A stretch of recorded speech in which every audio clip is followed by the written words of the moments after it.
Прывітанне, гэта Крысціна Кава і праграма «Беларускае золата» на імі радыё.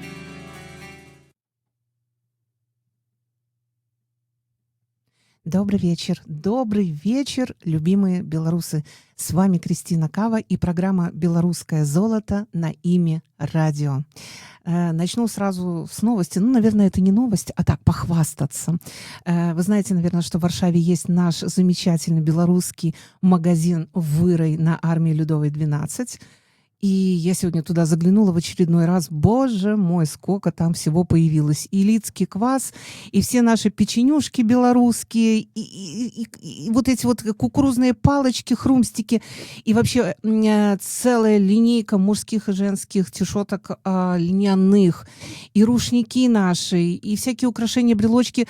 Там столько всего. Ну, в общем, берите деньги, если у кого скоро день рождения, берите деньги, идите туда, накупайте подарков, да и вообще себе вкусняшек на выходные, набирайте, потешьте свою белорусскую душу вдали от родины, чтобы у вас было хорошее настроение. И, в общем, да, я вам советую.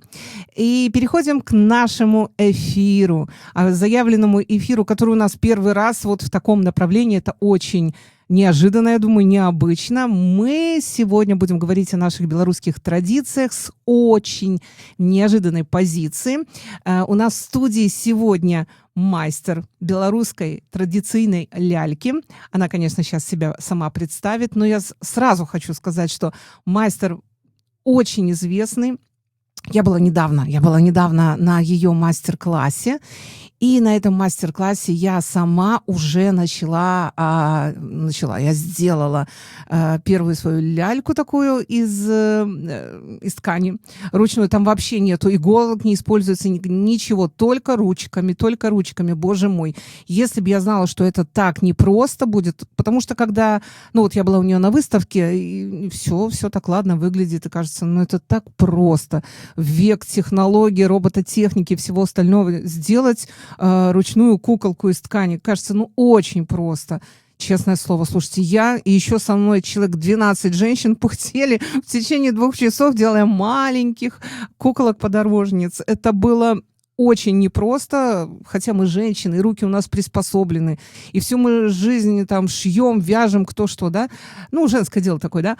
А тут было очень непросто. Я поняла, насколько технологически сложно сделать правильную куклу, а не просто там что-то из тряпочки. И давайте перейдем к знакомству. У нас в студии гость. И по сложившейся у нас традиции наш гость представляет себя сам. Прошу. Прывітанне. Мяне завуць Вольга, і я майстар традыцыйнай культуры. Вырабляю лялькі, удзельнічаю у варштатах, у конкурсах і выкладаю краязнаўства Беларусі ў беларускай школе ў Варшаве. Оль, ну классно сегодня вы слышите, да, белорусская мова родная. Я надеюсь, что если вдруг Оля будет немножко сбиваться, хотя Оля преподает белорусскую мову, но вы сами понимаете, что сложно говорить, когда к тебе обращаются на русском языке, отвечать на белорусском. Вот, но я думаю, что Оля не собьется, она очень хорошо знает белорусскую мову, а я очень хорошо понимаю белорусскую мову, поэтому проблем у нас никаких не будет. И давай по порядку. Оль, откуда ты? Я нарадзілася ў горадзе Глубокае Віцебскай вобласці. Гэта такі невялічкі гарадок на захадзе Беларусі. Там пражыла палову свайго жыцця и съезжала так само с глубокого. Так, подожди, давай в глубоком немножко останемся.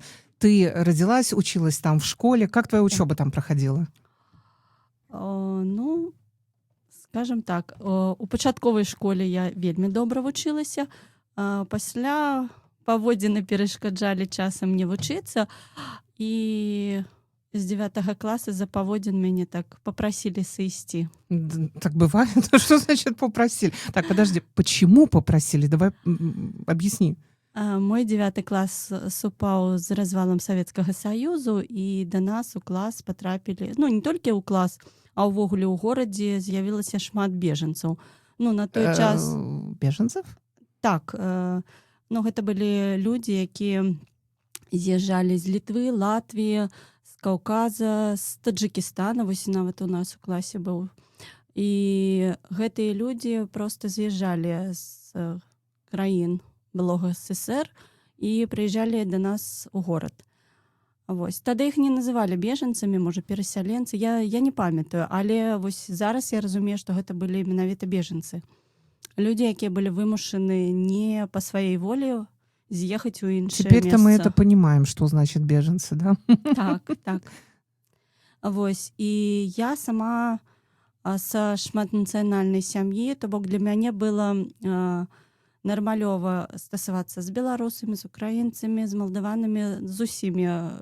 І мне было непрыемна, калі некаторыя настаўнікі пачалі выказвацца, чаго вы прыехалі, а што вам трэба, вучыце мову, прычым не беларускую, а рускую мову вучыце. І гэта было так, досыць непрыемна. И какое участие ты в этом приняла? Я пачала заступацца за тых, каго крыўдзілі. На правах таго, што я тут жыву і я маю права выказвацца. Яны прыехалі запалоханыя досыць, асабліва вось две дзяўчынкі з Літвы, яны ўвогуле ў нас нічога не выказвалі, такія ціхенькія дзяўчынкі, і на іх больш за ўсё і выказваліся настаўніцы. Вось, мне было крыўдна, і я пачала за іх заступацца. І ў такой даволі агрэсіўнай падлеткавай форме. Вось, выступалася да таго, што ў 9 класе мне сказалі не прыходзіць у 10. И ты не пришла. Да, я паслухалася і пайшла ў училішча праз дарогу. А что за училище? Гэта было швейнае вучилішча. Я не любіла шыць, проста вось праз дарогу. Сама планавала паступаць на настаўніцу, але ехаць збіралася ў Малдову, і там пачалася вайна ў той час, і я не змагла паехаць. Таму пайшла Слушай, как праз интересно. дарогу. Вот сейчас, если посмотреть, обернуться назад, да, во-первых, и в швейное пошла, а ты сейчас руками работаешь, ты делаешь этих кукол. Потом ты хотела в педагогическое, а вот ты и педагог, да? Да. Ну и, конечно, то, что там началась война, это столько войн. Я просто сейчас думаю, что уже столько войн мы столкнулись с таким количеством. Казалось бы, в мирное время. Ладно, не будем о грустном сейчас. Ты закончила швейное училище и... І вирішила поступати у юридичний. Чего? Хотела професійно уметь отстоювати свої прави, інших прави.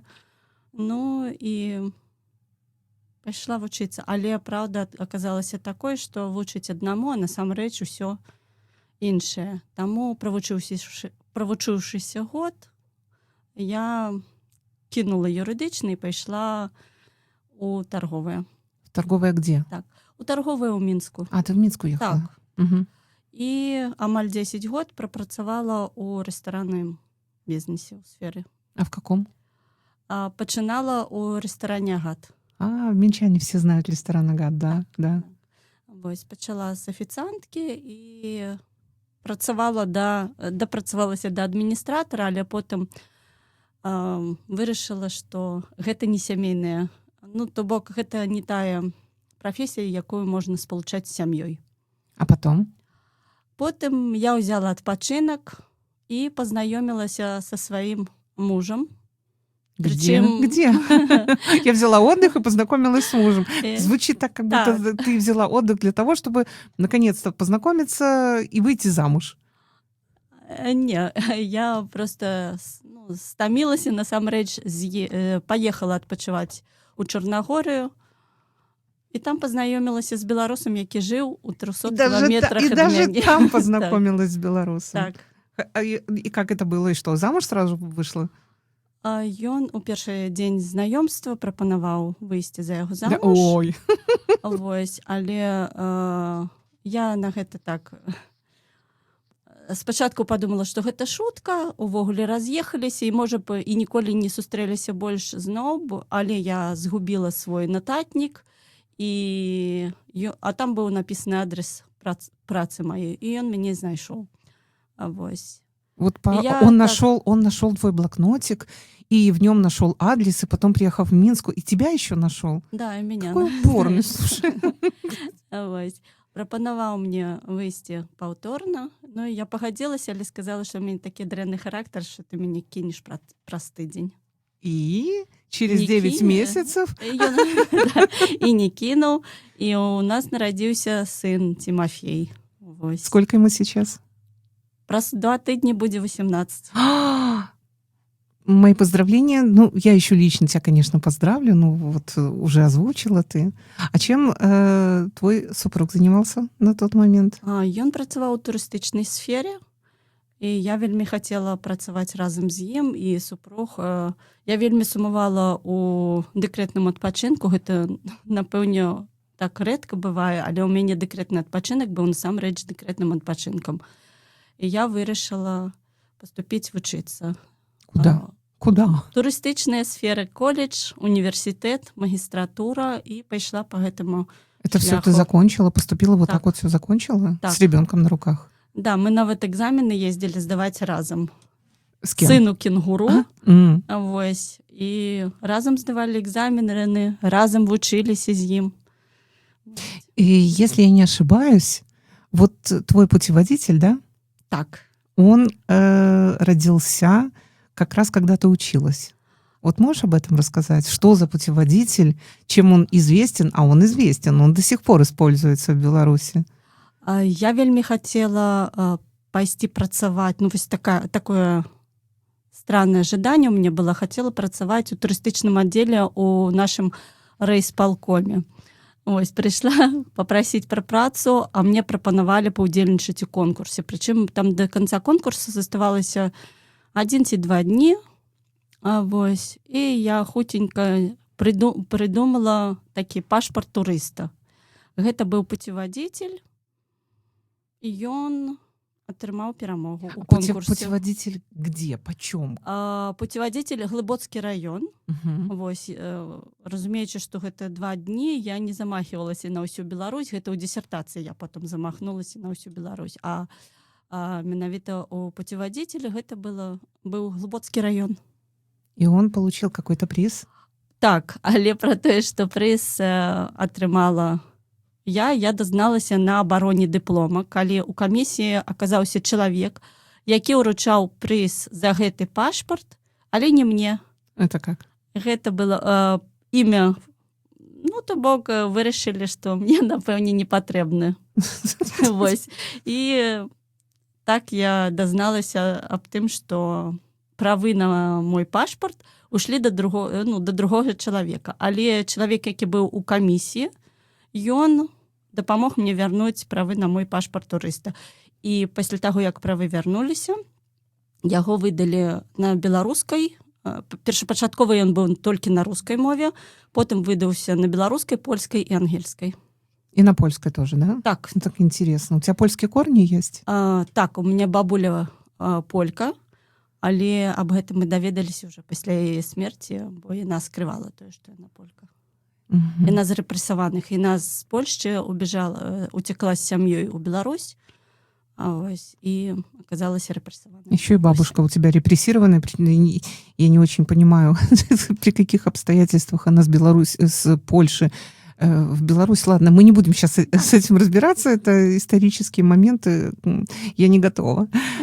Скажи, пожалуйста, а как вообще получилось, что ты... Я знаю, что с первой куклой ты встретилась, будучи в Беларуси. Как это произошла твоя вот эта вот встреча и любовь к куклам? Пра мой пашпарт турыста надрукавалі ў турыстычным СМІ. Аб гэтым прачытаў уладальнік турыстычнага бізнесу ў Ізраілю і скантактаваўся са мной, прапанаваў працу на турысту з Ізраілю вазіць па аграсядзібам у Беларусі. Интересно. Вось. І калі я павезла турыстаў на аграсядзібу, я ўбачыла упершыню ляльку. І прыняла ўдзел у варштаце, то бок не я праводзіла, а для мяне праводзілі. Я зрабіла А почему першую тебе сваю стало ляльку. так интересно? Я не ведала ўвогуле, што такія лялькі існуюць. Ну, як бы я бачыла старажытныя лялькі, да, там з саломы, з травы, а вось упершыню бачыць ляльку з тканіны, гэта было так цікава. А зрабіць яшчэ цікавей. А кто проводил Варштат? Гэта былі ўладальнікі сядзібы. Там бабуля была, і вось яна паказала нам, як рабіць ляльку-дзесяціручку. Вось, і потым, калі я ездзіла, там у адным месцы одна лялька, у другім другая. Подожди. Что значит лялька-десятиручка? Гэта такая лялька, якую рабіла свякроў ці матуля будучай маладой жонкі, для таго, каб яна паспявала ўсё рабіць, то бок у лялькі павінна было быць 10 рук. Вось, і такую ляльку. Ой-ой. Да. Ой-ой. Але самае цікавае, што лялька на замужу робіцца ўвогуле без рук. Але з дліннай шыяй.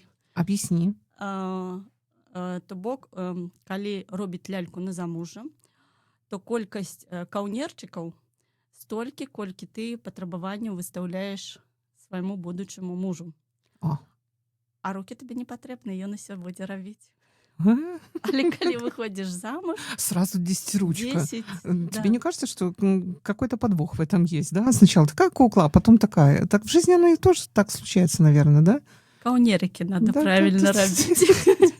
Что-то знали наши предки. А потом, ты говоришь, стала ездить... Да, мяне у той же час я вучылася у універсітэце, пачала збіраць матэрыял для дыплому, і адна частка з дыплома была традыцыйнае рамёства. І якраз такі і лялькі таксама. І я ўжо пачала збіраць матэрыял не як забаўляльны, а як вось з навуковага пункту гледжання. Вось. І з гэтага пачаўся збор менавіта матэрыялаў па куклам. Я ездзіла ў вёскі, чытала кніжкі, у інтэрнэце штосьці шукала. Ну, больш, канешне, па размовам, бо матэрыялу не дужа шмат. У адрозненне ад Украіны, дзе вельмі шмат матэрыялу, у нас не так много. Не так изучен этот вопрос. Это очень непонятно мне. Я знаю, что, я могу ошибаться, в Беларуси есть 26 диалектов. Так, ну, дакладна нам выкладчыкі в універсітэце казалі, што 26-28 диалектаў. Так. А сколько кукол? Ведь их делали по всей территории Беларуси. И я думаю, что они различаются, там, отличаются, где-то такие. Сколько ты насчитала, если ты их считала, кукол разных? Их вельмі цяжка падлічыць, таму што лялька можа мець аднолькавая назва, але адрознівацца знешнім выглядам. І трэба разумець, што зараз лялек робяць з новай тканіны, а раней рабілі со старой. Расскажи об этом, расскажи, да. Я тоже об этом думала. Я пришла к тебе на мастер-класс, такие яркие ткани, все такое красивое, все такое прям... А я же понимаю, что раньше не было такого. Одежда льняная, прям в хорошем, ее носили, наверное, там до какого-то победного конца. Из чего, из какой ткани кукол-то делали? Вось і рабілі са старога адзення. Спадніцы, сукенкі з гэтай тканіны рабілі. То бок знешні выгляд лялькі, яе колер залежаў ад таго, якое адзенне насілі ў гэтай мясцовасці. А где самые яркие были? Па лесе. По лесе самые яркие, а самые неяркие? Напэўне, поўнач Беларусі. Але ўсё роўна іх стараліся здабляць, і белы і чырвоны колер сустракаўся паўсюль. Угу. А где ты нашла самые... подобрать старое, древнее. Слушай, сейчас такое время, нельзя говорить слово «старое», потому что сразу, да, ты некорректно. Древнее еще хуже. Я не могу подобрать слово ну пусть будет самая старая, да, уже, чтобы понятно было, где ты нашла, в каком местечке Беларуси самую старую куклу? Не магу сказаць, бо самая старая знайшлася ўвогуле не ў Беларусі. Яна захоўваецца ў Великабрытаніі, у музеі, і гэтай лялькі 10-4-5 тысяч год. Гэта самая старая Тоже лялька. из ткани. Так. У Беларусі цяжка знайсці старую ляльку, таму што іх не захоўвалі, іх выкарыстоўвалі. Да. То бок гэта лялька, яе зрабілі, напрыклад, там да купальні ці сямейную якую ляльку, і яна выкарыстоўваецца, і потым яна ці сажгуць яе, ці... А зачем? Зачем? А лялек нельга выкідываць. А вось калі гэта ритуальная лялька ці лялька да свята. Подожди, ритуальная это какая? Вот у меня все больше вопросов. Ты знаешь, у нас, ты-то знаешь, что у нас культура очень богатая, и вот мы как раз, которые выросли при Советском Союзе уже, да, то мы вообще не играли в такие куклы. А слово «ритуальное» — это что-то сродни с... Ну вот есть еще куклы Вуду в Африке, да, вот там ритуальные. А наши тоже ритуальные? Серьезно? Объясни, что ты имеешь в виду. Лялькі, якія лічацца традыцыйнымі беларускімі, украінскімі, так, яны маюць паганскія корні. Угу. Вось, калі людзі верылі ў тое, што звыш, так, і лялькі былі звязаныя з гэтымі сабыццямі. Забылася па-беларуску, як будзе. А вось, і гэтыя лялькі рабілі да нейкага свята, да нейкай падзеі. Вось, былі і гульнявыя лялькі, але гульнявыя гэта так асобна для дзетак, так? А вось тыя, которые рабіліся на дзень нараджэння, ну, нарадзілася дзіця, так? Ахоўная лялька дзіця, ахоўная лялька сям'і, падарожніца, лялька долі, там, ну, іх шмат было. І вось яны сустракаюцца нават у Польшчы, але толькі на памеждзе Украіны, Беларусь. Не трэба меркаваць, што толькі ў Афрыке там нейкія ритуальныя лялькі. Это просто звучит так, понимаешь? Хорошо, и их нельзя было выбрасывать? Их трэба было у огонь. А вот что насчет кукол, которыми играли дети? Ну, я так понимаю, девочки куклами играли. У мальчиков, наверное, там... Что у мальчиков было? У хлопчиков, да, у хлопчиков лялек не было. А вось, і хаця хлопчыкі лялек-пеленашак рабілі дзеці ад 4 до 7 год. Пазней уже іх не рабілі. Вось. То бок і хлопчыкі, і дзяўчынкі маглі рабіць. А какие куклы были у девочек? Пеленашка. Какая? Пеленашка. Гэта і была как лялечка. Пупсы, да? Как пупсы потом у нас были, да, такие? Ну, то есть оно такое настроено на материнство будущее. І гэта вось лялька, пеленашка, яна, канешне, называецца па-рознаму, но адпавядае таму, што гэта лялька, вось гульнявая лялька дзіця, і яна сустракаецца паўсюль. І ў Афрыцы, і ў Японіі. Мне паказвалі японскую лялечку, як пеленашка. Яна падобная на нашу. Да? Да, і гэта вось адзіная лялька, якая ва ўсім свеце аднолькавая. А по технологии в какой стране самое сложное исполнение этой куклы? Пеленашки аднолькавая. Да? Да, яна аднолькава робіцца. Ну, и девочки могли сами себе такую куколку сделать, так, да? Нават я вось праводзіла варштат, 6гадовыя дзеткі з такой лялькай справляюцца, яна лёгкая. Ну, я понимаю, это пупсы. Да. Это пупсы нашего детства. Помнишь, мы мечтали, там, что у нас был красивый пупс. Они были такие пластмассовые, все пластмассовое. А потом появились пупсы такие, у которых волосы были. А потом пупсы, у которых глаза открывались, закрывались, они в ванночке лежали. Ну, я уже тогда не играла в пупсы, я уже подросла, меня уже это не интересовало, но вот я помню такое. Ну, и, конечно, если это много-много-много-много лет назад, кстати, сколько лет назад было такое развитие кукловодства в Беларуси? Менавіта тканевыя лялькі? Да, мы о них говорим. 10-100 год. 100 год и раней. А какие Так, а какие куклы были наиболее популярны и где? Мы сейчас говорим только о Беларуси.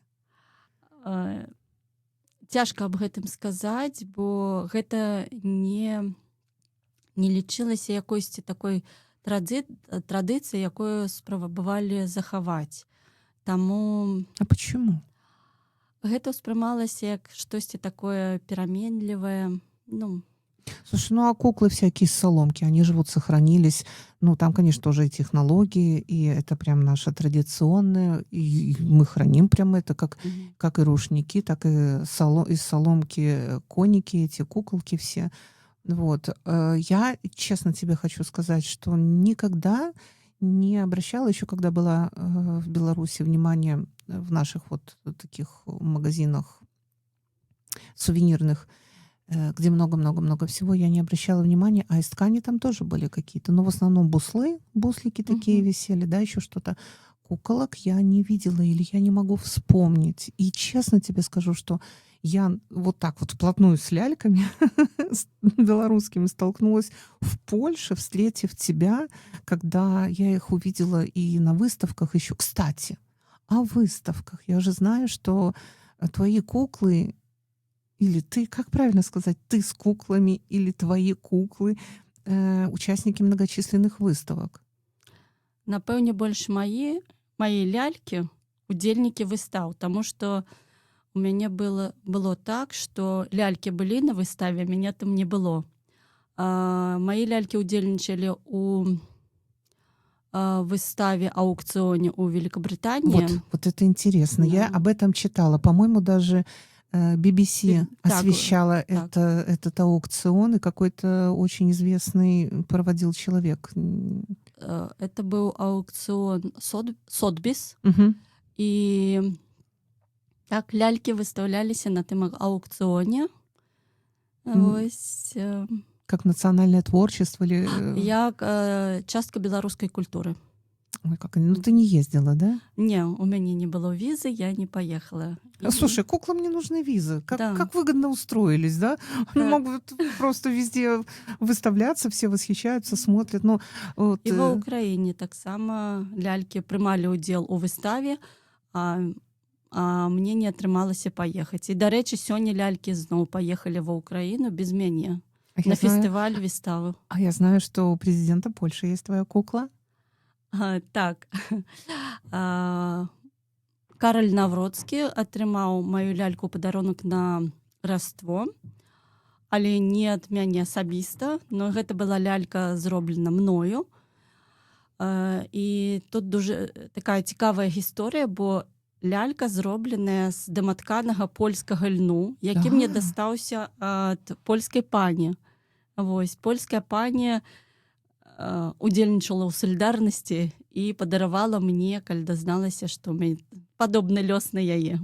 Слушай, какая Вось, интересная история да. у куколки. Вось. І я нават не ведала, што лялька дасталася Наўроцкаму. Потым уже дазналася, калі дзяўчына, якая падаравала яму, сказала, што так, гэта тая лялька, якую яна атрымала ад мяне. Я даже в новостях где-то в польских видела фотографию, что он ее держит. Я так, интересно, я узнаю эту куклу в лицо. Я уже их знаю. Ну Так. как? Мяне неаднаразова і запытваліся аб гэтым, што, аказваецца, у маіх лялек ёсць нейкі асабісты почерк. Да, Пазнаюць, есть. што гэта менавіта мае лялькі. А почему у них нет лиц? Ну, в смысле, никогда нету, ну, пустое пространство вместо лица. Ни глаз, ни носа, ничего. Ведь все куклы стараются делать, чтобы они были максимально похожи. Вот там и глазки рисуют, и все остальное. А у этих кукол никогда нету ничего на лице. Таму што праз вочы чалавек можа ўбачыць нешта плохое, сказаць можа нешта плохое, пачуць нешта плохое. А ў лялькі душа павінна заставацца чыстай. Вось, і таму у старажытнасці не рабілі вочы, не рабілі рот, нос, вушы. У украінскіх лялек яшчэ крыж ёсць, у нашых няма крыжа, але ў нашых Еще и просто оберег такой, да? Так. Вось, лялька павінна быць чыстая. Слушай, как серьезно относились к куклам. Мгм. Это Але очень... да. Але заўважыла на варштатах для дзяцей дзеці спрабуюць намаляваць тварык. Вось. Ну, это дети, и, наверное, честно говоря, не надо им запрещать, пусть они творят Да. это. Они же забирают с собой эту куклу, они с ней играют, это их кукла, там, наверное, и имя есть, и все. Это уже Да. какой-то своя атмосфера, да? Это часть души туда вкладывается. Слушай, я делала куколку эту подорожницу, вот я реально туда вкладывала часть своей души. Для меня это не была просто вот сделать куклу из тряпочки. Я все детство свое занималась постоянно что-то вот руками. Ты не поверишь, я даже выжигала. У меня был набор юный выжигатель или что-то такое вот. И я выжигала, у меня были дощечки, там я сушила и лаком покрывала. Я вязала, я шила, я макраме плела, я рисовала, вырезала фигурки животных. Я делала руками все. У меня очень ловкие руки, и я, практически все могу сделать этими руками. Покажи мне, и я повторю. Но для меня сделать вот эту куклу было очень непросто. Я посмотрела, как ты делала. Там определенный порядок. Да, сначала вот это делается, потом вот это. Вот здесь ручки завязываются над головой, потом ты как-то их опускаешь вниз в какой-то момент, они, получается, держат мешочек вот этот. И вот эту вот технологию ты сама придумала, как это делается? Или ты ее уже там где-то у бабулеть белорусских посмотрела, а те у своих бабулеть? Как это было? Не, ты якія традыцыйныя лялькі, у іх так асаблівы парадак, як рабіць гэтую ляльку. Нават у які бок круціць нітку, у якой Почему это важно? Потому что это так вот традиционно, или в этом есть какой-то опять ритуальный смысл? Объясни. раней укладывалі рытуал, так. А яшчэ я бачу, калі на сучасны лад перавесці, то гэта развіццё мелкай маторыкі. Калі ты ўзяў неправільна, як тую ручку, калі ты пачынаеш пісаць, ты спачатку яе таксама неправільна трымаеш, а потым табе ўжо не няёмка, што ты не так трымаеш. Тое самае з лялькай.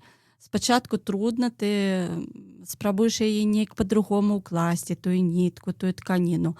Але калі ты ўзяў правільна, у цябе ўся лялька атрымаецца правільна. Вось, калі ты першую нітку не так склаў, у тебя лялька развалится. Бывали такие выпадки. Бывали, да. я же была на мастер-классе. У нас бывали, да, разваливается, и все кричат: «Оля, что Да. я делаю не так?» Подбегает Оля, чук-чук-чук-чук, и все так оказывается. Просто мы же еще, ты говорила, нитку оставьте подлиннее, будете завязывать, загадывайте желание. Я думаю, какая интересная кукла. В одной кукле столько всего. И в мешочке там и денежка, и в мешочке там и семена, да. И завязать ее правильно надо. И тут еще кучу желаний можно загадать. Это же какая-то бесценная кукла. Если ты, я так поняла, делаешь ее, вкладывая туда свою душу, и вот прям четкие намерения, вот, наверное, это серьезный ритуал.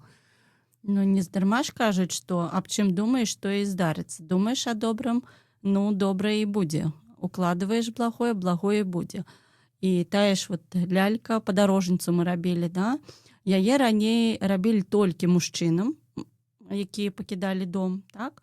І рабіць магла гэту ляльку альбо жонка, альбо калі мужчына не жанаты, то ягоная матуля. Вось. І укладывалі тое, што чалавеку патрэбна менавіта ў дарогі, калі ён не дома, так?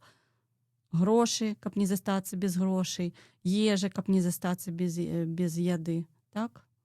Ну, я так представляю себе мужчин наших белорусских примерно 100 лет назад, да, как они передвигались, вот, куда-то они передвигались, да, вот они идут, серьезные, бородатые, скорее всего, мужики, да, такие, сейчас их называют брутальными, вот, несут свой скарб, и у каждого где-то в кармане. Не Так, в кармане. в В кармане кармане, лежит куколка-подорожница. Как это мило просто. Ну, слушай, а для семей что делали? Как дарили? Когда дарили? Какие у нас традиции? Потому что вот ну что наша свадьба там, так, ну что вспоминается там, хлеб, соль и каравай, вот и все, да, белорусские свадьбы. А это вообще наш каравай и хлеб, соль? Или раньше дарили куклу на свадьбу? Нет, ну, касательно кукол, я еще помню 70-е годы. Ага, я еще помню. Я была мелкая, но я помню, когда ехала свадьба, то привязывали куколку. Вот куклу, помнишь, привязывали, да, на капоте. Лентами привязывали, она такая вся тряслась немножко. Но когда такая машина приезжала во двор, а очень часто свадьбы раньше прям во дворах, даже если там девятиэтажные дома, это, наверно, с деревни, наверное, пришло и только недавно куда-то ушло. А во дворах даже выносили стол большой. Ты помнишь такое? Так. Выносили стол, все с каждого подъезда соседи притаскивали свой стол, присоединялись, так сказать, к свадебному торжеству. Вот. И приезжала вот эта вот машина, привозила молодоженов, и это кукла. И мы все, девчонки там, мальчишки бежали за конфетами, потому что конфеты разбрасывали, а девочки бежали куклу смотреть. Она, и вот такая вот мечта. Вот я выйду замуж, и у меня на свадьбе будет машина, а на капоте будет сидеть кукла. Сейчас звучит смешно, конечно, но честное слово, да? Но я вспомнила. И вот свадьбы, которые раньше проводились, там, не знаю, 100 лет назад, уже 50, я не говорю, уже 50 сказала, 100 лет назад дарили ли на свадьбу куклы? Ты не знаешь, какие были обряды тогда? 100 гадоў не, але калі язычніцкія часы, паганскія часы былі, то была такая лялька, якую дарылі калі станавіліся мужам і жонкай. І гэтая лялька была з сям'ёй увесь час, пакуль хтосьці з супругаў не паміраў. І яшчэ такая асаблівасць у гэтай лялькі была. Гэта была пара лялька, але калі нараджалася дзіця, то рабілі ляльку-пеленашку і прывязвалі да гэтай лялькі. І колькі дзяцей было ў сям'і, столькі было пеленашак. Жанчына, саму ляльку, першую ляльку рабіла альбо маці жанчыны, альбо маці мужчыны, а ўжо пеленашак дароблівалі самі. Как интересно. А в музеях у нас нигде нету Беларуси? Ты не встречал, может, в деревнях какие музеи? У Веткаўскім музеі, не ведаю, вось, ці сталая гэта экспазіцыя, але я там бачыла гэтую ляльку. Да, такую? Так, і увогуле там такая багатая коллекция лялек-мотанок. А сколько у нас раньше в Беларуси детей в норме было? Я не знаю. Я помню, еще раз, да, что когда я была маленькая, женщинам выдавали медаль за материнство, по-моему, когда было 10 и более детей. Ну, потом это уже стало, по-моему, 5 и более, да. Там 8, 5. Вот. И я себе так представляю, сколько 100 лет назад в норме в белорусской семье было детей, и сколько этих пеленашек можно было привязать к этой семейной кукле. Ты не знаешь? Не ведаю. У моей бабулі было 6 дзяцей з аднаго боку і з другой, а у прабабулі было 14. Вось. Ага. Бок, можа так і было. 10, так, 6, 10 ну, дзяцей. Мне тоже, бо 14 мне гэта лічылася много. Ну, у моей бабушки, у моей бабушки было 3 детей. У моей тети 8 или 9. Вот я их все время пересчитываю, но все время путаюсь. 8 или 9. Я у родителей одна. Но зато я родила 6. То есть как-то равновесие, да? Да. А у мяне наадварот. Нас 5, а у мяне 1. Ну, по-разному. Мне просто интересно, что вот эти вот пеленашечки, да, привязывались. Я тоже об этом не знала. А ты еще рассказывала про куклу специальную, и до сих пор ты же ее делаешь, по-моему, да? Для женщин, которые хотят родить ребенка. Как она называется? Лялька на цяжарнасць. Я яе раблю толькі па замове. Вось, і... Почему? Ну, таму што на продаж я ўвогуле атышла ад таго, чтобы рабіць лялек на продаж. То бок ведаю чалавека, для которому надо, у каго якая патрэба, і раблю гэтую ляльку. Ну і саму ляльку раблю маці ляльку, раблю асобна лялек. А вось збірае уже ляльку тая жанчына, якая хоча дзяцей. А часто у тебя там с других стран выходят на тебя и просят сделать какие-то семейных кукол, вот таких на беременность? Так, на цяжарнасць у мяне было 4 замовы, а увогуле больш за 20 стран, дзе мае лялькі жывуць. Розныя лялькі. Часцей за ўсё замаўляюць дабрабытніцу і багачы крупянічка. А ну-ка расскажы про них. Дабрабытніца — гэта лялька, якая захоўвае спакой у доме, якая спрыяе таму, каб былі грошы, дабрабыт. Карацей, усё добра было. Ты хорошо рассказываешь, что даже не верится, что это ритуальная кукла. Она ритуальная? Ну да. Калі верыш, то так яно і будзе. Так звучит все по-доброму, хорошо. Да. Вось. А багачы крупянічка — гэта лялькі, унутры якіх зерне. І раней іх рабілі пасля збору ўраджаю, засыпалі зерне, і гэта была не толькі рытуальная лялька, але і практычная. Гэтае зерне, якое было захоўвалася ў гэтай лялькі, да наступнага ўраджаю. Не ўраджаю, а вось як сеюць. Ага. Вось. І потым зерне з гэтай лялькі бралі, засевалі поле, і калі збіралі ўраджай, зноў напаўнялі гэтую ляльку. А расскажи мне, ты вот ездила по нашим вёскам, где ты сама собрала самый богатый урожай кукол, где больше всего сохранилась вот этой вот истории, этой традиции нашей белорусской с куклами? В какой вёске? Где это? Можешь вспомнить? Я больш па паўночнай Беларусі ездзіла. Дзе жыла, там і паблізу ездзіла. Але ведаю, што больш за ўсё лялек захавалася на Палесе, на памежы з Украінай. Да? Да, там самыя такія вялікія Вот меня досвед. сейчас, я вспомнила, ты сказала про Украину, меня удивило, что у них с крестами даже куклы, да, то есть прям такой оберег, но на самом деле, да, это серьезно. И вот моя знакомая, подруга, тоже в Польше живет, и ты ее знаешь, ты делала ей куклу на заказ, по-моему, даже не одну. И вот у нее дома эти куклы спрятаны. И когда приходят друзья, знакомые, никто их не видит. Эти куклы прямо у нее там в специальном месте в шкафу под замком живут. У меня дома куклы в моем доме. Если приходят мои знакомые, они могут видеть кукол.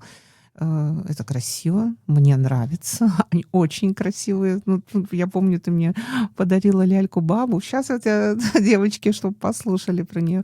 Мне она очень нравится. Они яркие, они красивые такие. Но я их никогда не фотографирую, никогда никакой Facebook, Instagram их не видит. Здесь уже, да, здесь это мое личное. Я тоже так вот отношусь.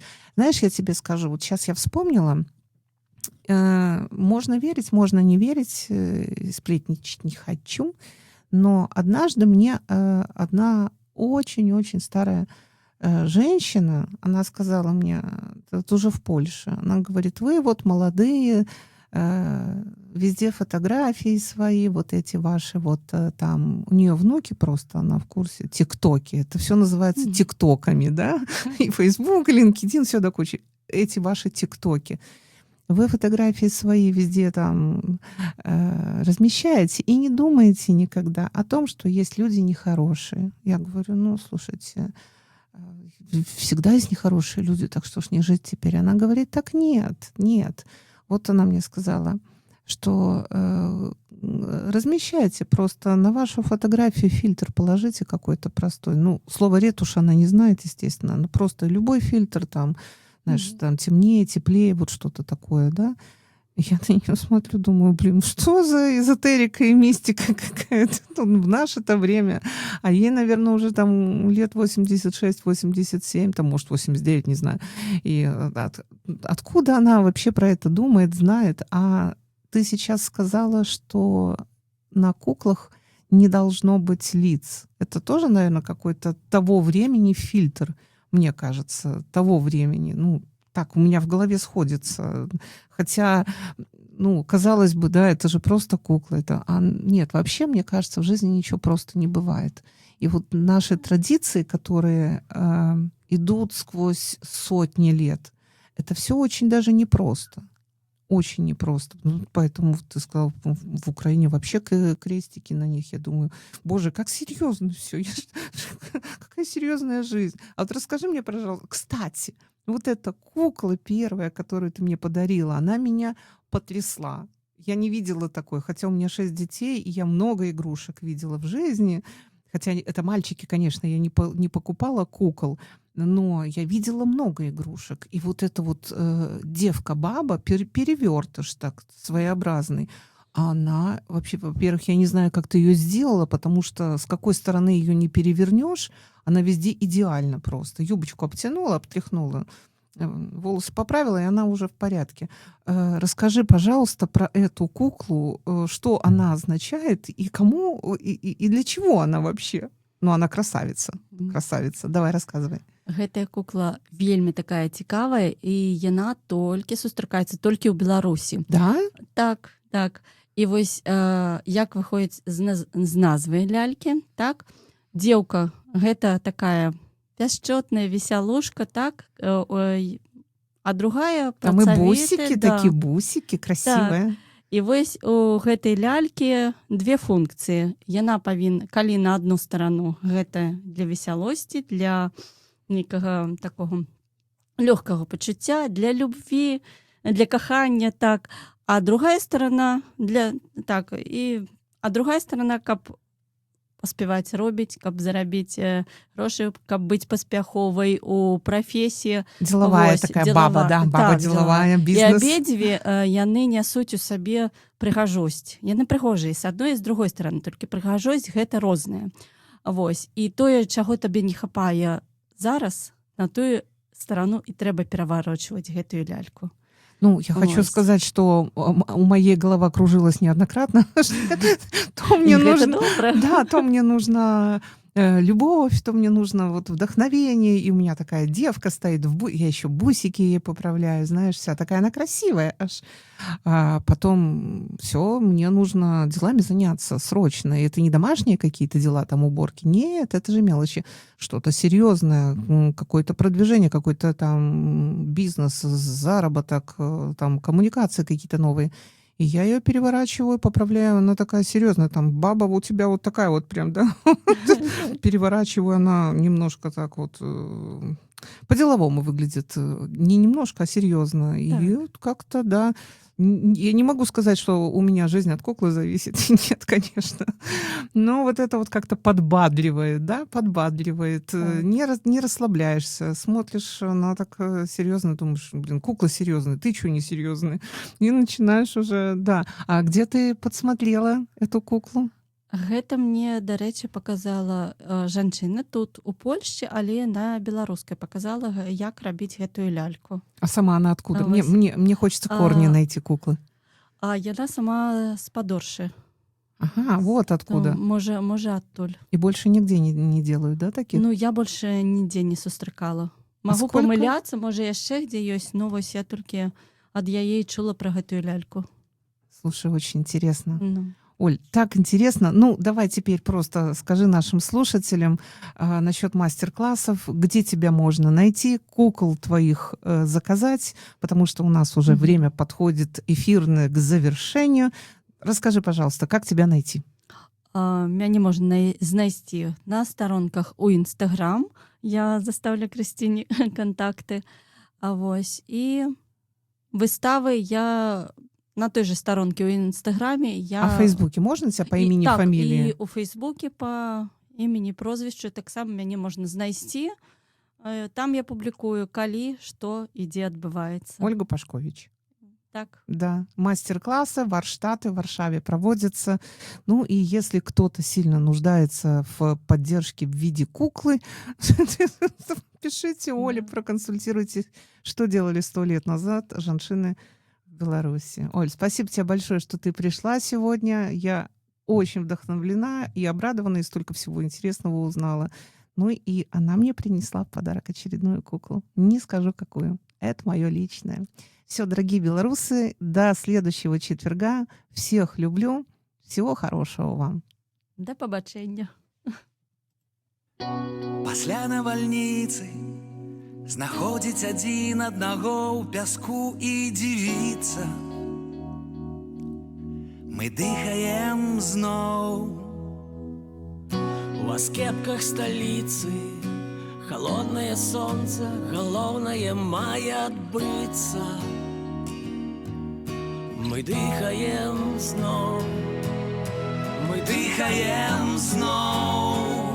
Спалоханыя, бяскрылыя, ці вартыя гэтай долі мы?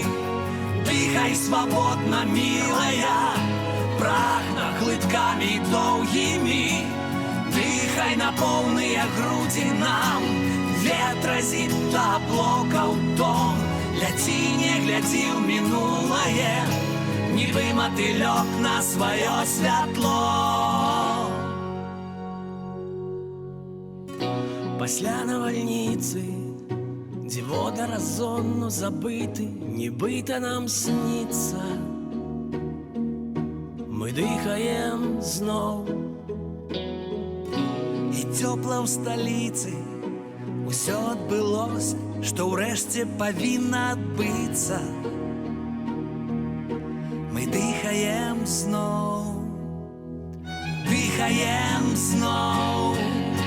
Спалоханыя, бяскрылыя, ці вартыя гэтай долі мы? Дыхай свабодна, мілая, прагна глыткамі доўгімі. Дыхай на поўныя грудзі нам, ветразі да блокаў дом. Ляці, не глядзі ў мінулае, нібы матылёк на сваё святло. пасля навальніцы, зламаныя спіцы, Пакінуты ровар і колы спыніліся быццам.